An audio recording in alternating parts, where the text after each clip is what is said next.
Hi, sir. Thanks for coming on the show. Thanks, Ishan. Now, in your column this week, you highlight how net profits growth has been higher for PSPs than private banks. What is the reason for this? And is this the first time that this is happening? Profit growth has been phenomenal. As I said, that's a year for the entire year. This is the best year ever since bank nationalization 1969, or for that matter, historically, it's forever. The technical part, what you said, that net profit growth of the PSB is higher than the private sector banks.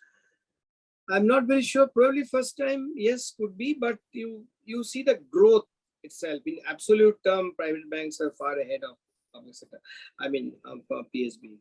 Say, for instance, their private banks collective net profit, I'm talking about the listed private banks, 93,000 crore plus, while public sector banks collecting net profit, 12 of them is 63,000 crores, so 2/3 of it. But the growth is far higher because of a lower base. This 63,000 crore is on top of 29,600 odd crore over the past year. While for private banks, 93,430 crore is on top of 67,437 crore. So lower base, it's a base effect. Interestingly, you also mentioned the net interest income part, and you say the net interest income of private players was still higher. Now, why did that happen? Right, because that is a central point that you also mentioned about being the best year. Yeah. No, it's a simple fact. If you see over the past few years, the credit growth in private banks is far higher than public sector banks. You know, while the average credit growth, like for the past few years, have been single digits. For the just concluded 2022 is marginally better than the previous year. But you will find that some of the private banks have grown 20%, 25%, 30% and all, but average growth in credit of the public sector banks far higher. And I'm not talking about FY 2022, but if you look at, say, 19 or 20, you'll find actually some of them had shrunk their credit book. So when you have a higher credit growth, it's only logical, arithmetic, that you have a higher NII, net interest income, than your counterpart. That's a simple fact. Got a point. Got a point. Now, another interesting topic that you mentioned, which I found very riveting, was the other income and treasury profits increased during this period. While credit growth at that point of time was a bit muted, isn't this more like a one-time phenomena, or is it the banks have really performed that well? No, the other income has two parts. One is fee income and one is treasury income. And actually, treasury income, if you see, I mean, there have been erosion, and in future, that's a problem, because as the interest rate rises, your treasury income will go down. And when it comes to fee income, public sector banks are worse off than private banks for multiple reasons. So this other income, yes, it has grown. For the industry, it's grown close to 6%. You will find the private banks have grown much higher, 13.5%, while public sector banks almost flat. So the primary reason is this: when it comes to fee income, public sector banks are always handicapped. They don't have, because their pseudo products and other things are they can't compete with the more nimble-footed and technology-savvy private banks, barring a few large, like State Bank of India. And treasury income is a problem. Another interesting point is you mentioned that banks are on a strong footing, which is fine. But there's also the issue of MSME loans and the evergreening and interest rates rising. So are we celebrating a tad bit too early? Or is it still a cause for celebration right now, but with a caution, as you say?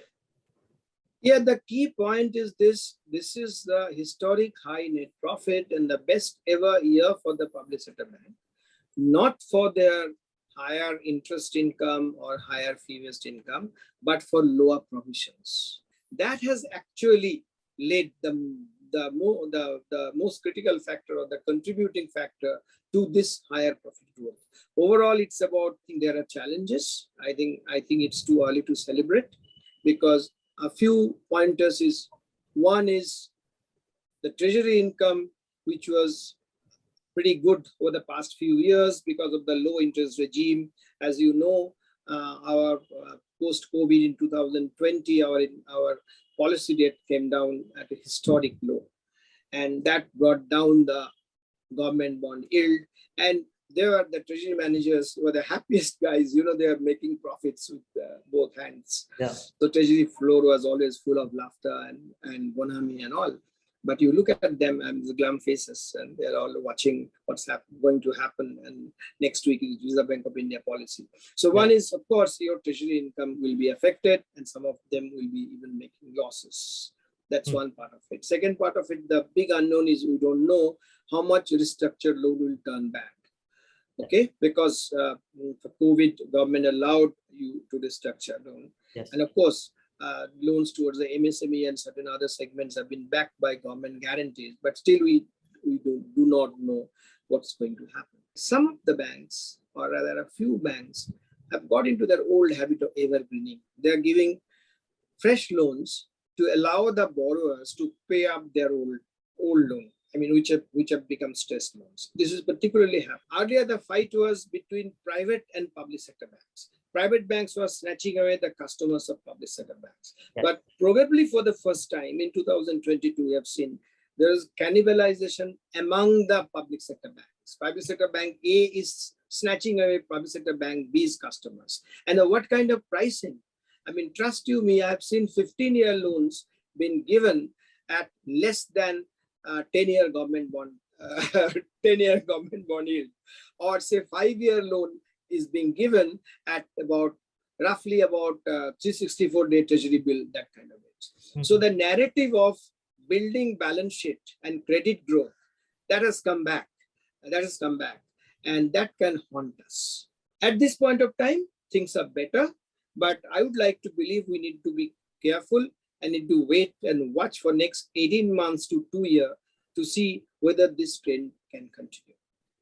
Got a point. Now, interestingly, you mentioned interest rate there. So I'm moving you a bit away from the Bankers Trust column for this week. The RBI Annual Report talks about the calibration of monetary policy to manage inflation and growth.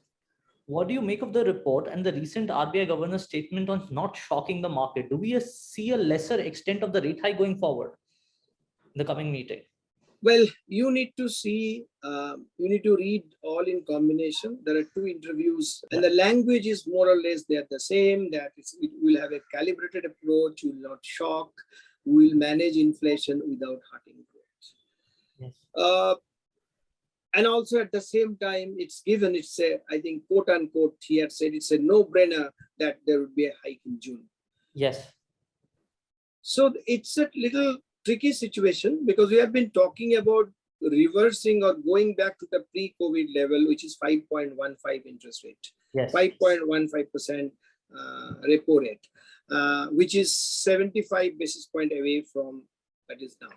Yes. So what will Reserve Bank of India do next week, or rather MPC do? Will it go for 40 and then in August 35, or will it go for 50 and then in August 25? We need to see that. I think it's between 40 and 50. And other part is this, will it end there?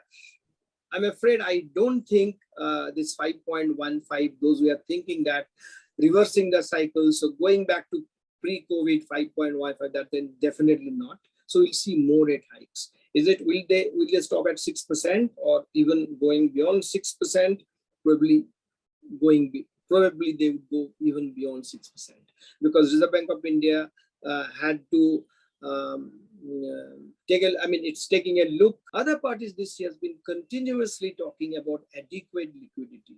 There will be adequate liquidity. I wish instead of adequate liquidity, Reserve Bank of India change the language and says that appropriate liquidity. Central bank language is very nuanced. Yes. So I think this is the time to talk about appropriate liquidity, not adequate liquidity. Perfect. Thank you. Thanks a lot for your views. We hope to meet you again, most likely after the RBI meeting. Thank you. Have a nice day. Thanks, Ishan. Thank you. If you like this video, share it and subscribe to Business Standard. For more news, views, and insights, log on to www.business-standard.com. Do also follow us on YouTube, Twitter, Facebook, Instagram, Telegram, and LinkedIn.